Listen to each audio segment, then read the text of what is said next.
Влизате във вашия акаунт в Maybe Global. На екрана вляво от лентата с менюта, избирате менюто Big Whale. Тук ще видите всички пакети с различни цени. Всеки пакет предоставя различна доходност. Като натиснете върху името на пакета, отдясно се изписва пълна информация за него.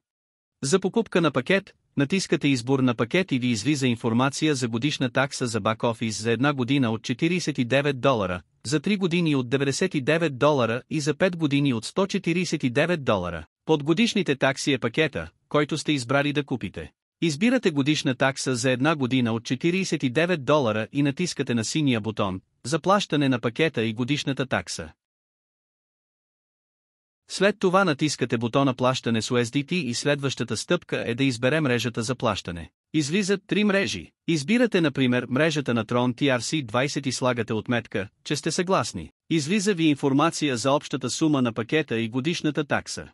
Натискате на синия бутон създаване на ордер и ви излиза информация за плащане. Виждате цената на пакета, мрежата и адреса, на който да прехвърлите сумата. По-надолу излиза възможност за плащане с банкова карта, но има по-високи такси за превода. Копирате адреса и ви излиза съобщение. След това от менюто вляво избирате ордери. Излиза ви информация, че системата очаква вашето плащане. Имате и бутон за канцелиране на плащането. Като платите пакета, в менюто My Hubs ще виждате стойността на купения пакет. На второто поле ще се натрупва сумата, където трябва за заработи пакета, а в третото поле ще се натрупват безплатните meme coins. Надявам се това видео да е полезно за вас. Благодаря за вашето внимание.